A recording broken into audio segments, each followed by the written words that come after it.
Well, after another return to the playoffs and another disappointing result, it's time to change things up a little bit. What's on, guys? Jay Hoyd back with you today. Welcome back to episode number 22 of our franchise mode with the Buffalo Sabres. We are back here at the start of the off season, and like I said, yeah, we made it back to the playoffs, which is always great, which is where we want to be. We end up going into the second round, and we fall just a little bit short.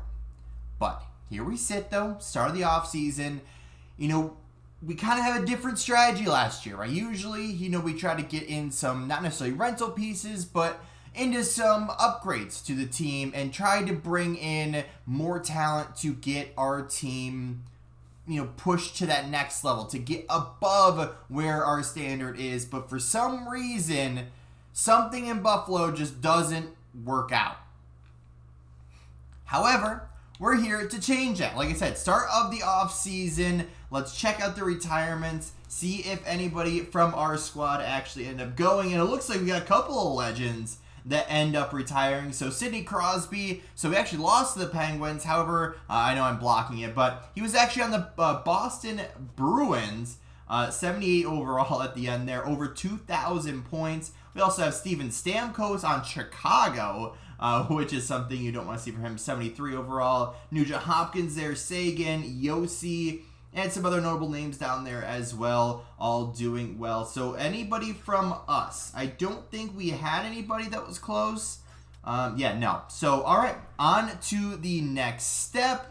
Yossi on to lots of coaches. All right, simulating on. All right, let's hop into the draft. We kind of sorted out some draft picks, not necessarily sorted them out, but we're kind of researching to see what else is out there. Let's hop right into the draft. All right, here we go. We are ready for the draft now. We have the 19th overall draft pick this year. And then the only thing we're really planning on doing is just drafting, right? I don't have any other big trades in the works. We don't really have anybody that, you know, I'm actively looking to get rid of. We don't really have any major holes. So it's just kind of about business as usual. But we have the 19th overall pick, and I know we have a few players. It actually looks like the player I wanted got drafted, and I think that was him right there, Gagliardi. Yep, that was him. So other than him, right, we didn't really have anybody that was really, like, you know, pinpointed or on the watch list or anything. So I guess we'll just kind of scroll around here and see if there's any kind of players that we need.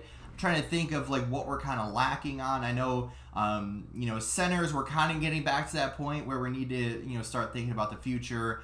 Defensively, we have tons of prospects, so I'm not really worried about that right now. So we might end up going with a forward here. There's a couple of centers up here, right winger. Anybody that's like really good right now? No. So, all right. Well, O'Brien, anybody in here? Center, what's Quenneville? What are you saying? You just don't have anything. All right. Well, I guess we'll go with Quenneville. Let's just pick up center, and hopefully he's going to do something. So, all right. 65 overall, two-way, top 6, medium potential. So, not bad. But I guess let's see what the rest of the draft has for us, and let's just continue on. All right. We are here after the re-sign stage, and I would love to come on here and say we were able to re-sign everybody.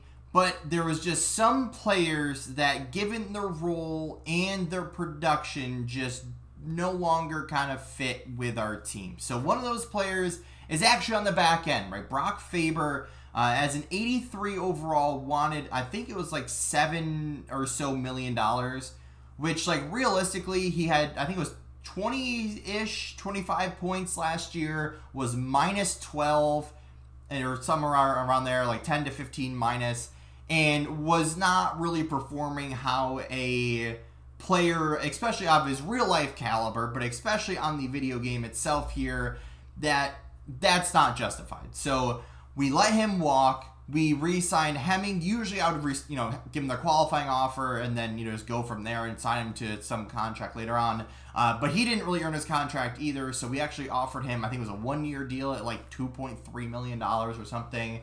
So we retained him. And then who else did we get? So we still have Kulik, Parks, and I think one other player that I'm forgetting, and Savoy, that was the other one.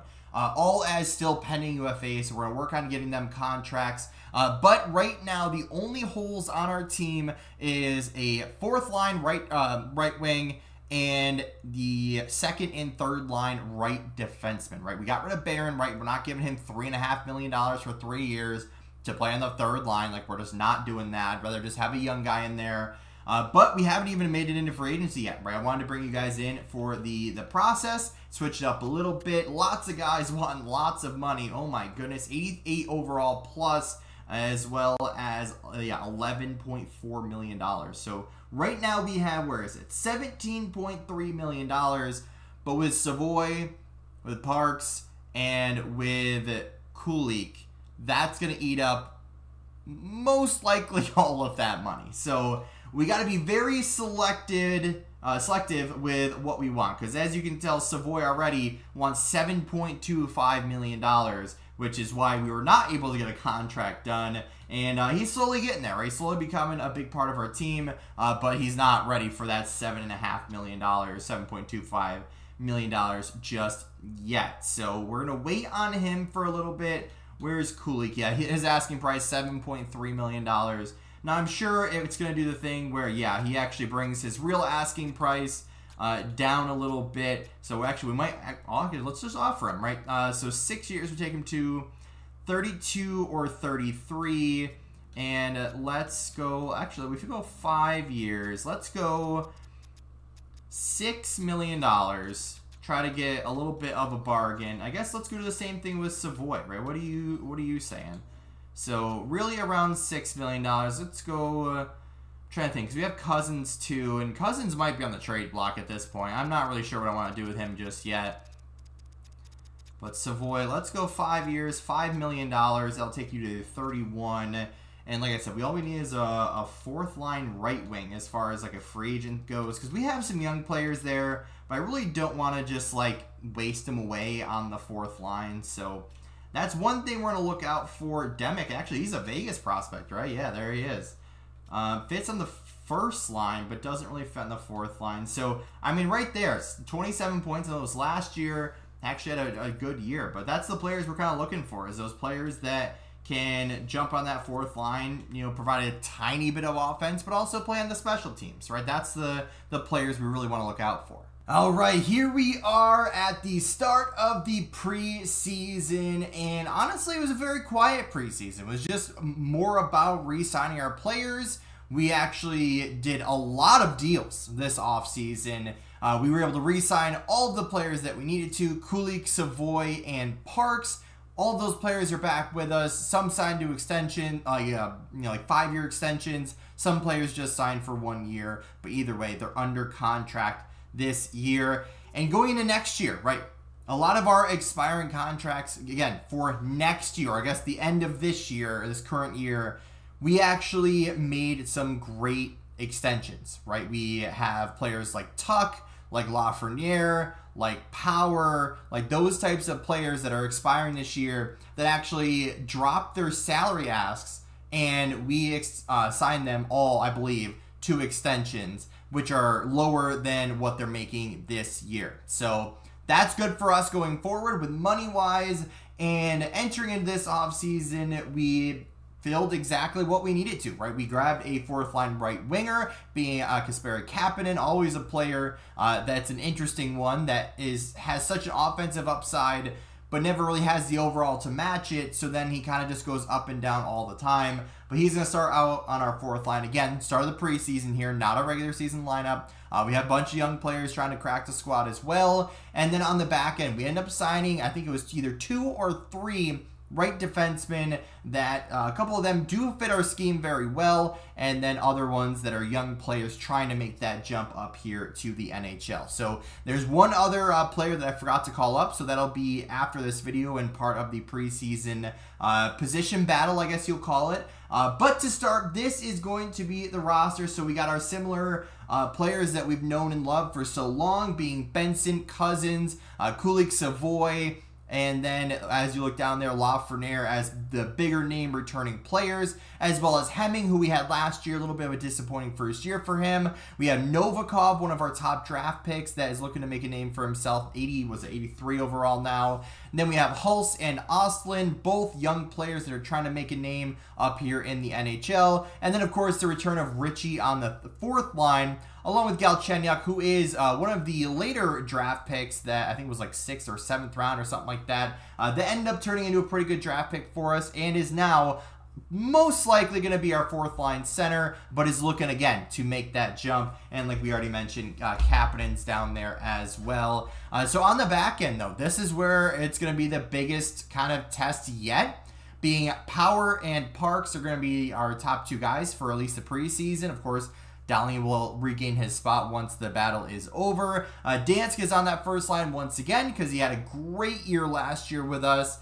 He filled his role perfectly. And then a couple other players down there that you don't recognize the names. Mayarov, who is a younger player for us, 21 years old. I think he's like top 4 potential, 80 overall already. Him, and then our bottom line is two of our newest acquisitions being, I think it's Drew Helson and I think it's Jack. Yeah, Jack Thompson. Both fit our scheme very well, and where they will fit in, for the regular season, I'm not 100% sure yet. But like I said, we don't have any returning right-hand defensemen other than Dansk from last year. So one of the players that I did not call up is, actually, what is his name? Because I didn't end up calling him up. I think it's Havlet here, who is a 79 overall, top 4 medium potential, has the offensive defenseman player type, and should help out our team. Former 8th overall draft pick for us. So I'm excited to see what he could do this preseason, coming off of a big year in the TPS in the Liga, and then another equally as good year in the AHL. Plus 46. I'm excited to bring him up and see what he can do. He'll probably end up on the 3rd, 4th line or something like that until we get back after it in the preseason. And then starting out in goal for this year will be Gabriel Daigle. He is returning to us from the AHL last year, where he put up a very solid year, right? 34 wins, 12 losses, 4 overtime losses, 4 shutouts. And the stats aren't amazing, but they're good enough. So that's really what we're looking for after a really rocky start to our year, losing out in the preseason battle. He needed some time, and that's what we did. However, he is also a 90 overall this year at 23 years old. So he should be a big piece for us. He's got a bunch of X factors there as well. So he should be our number 1 guy, no question about it. But again, he's got to put that performance on the ice and prove to us that he deserves that spot. But also returning from last year is Radoslav Hummel. I'm not exactly sure how to pronounce his name. But he was our starter last year, right? 36 wins. He had a kind of rocky start to his career after coming out of the Extra Liga or Extra, whatever it's called, and being in the Tampa Bay organization where he's kind of up and down. I don't think he had a single positive year. Ends up hitting the free agency. We pick him up. You see what he can do in the NHL. It was a big risk, but it was a very low risk, high reward situation. So his stats weren't great by any means, but still got the job done. 36 wins, 28 losses, 6 overtime losses, under a 900 save percentage, as well as almost a 3.5 goals against. So like I said, not great numbers, but got the job done with the win. So I'm hoping with this year being our retooled year, and after coming off the playoffs last year, he can look to regain that form from last year, hopefully with increased numbers. But again, he's got some big competition with Daigle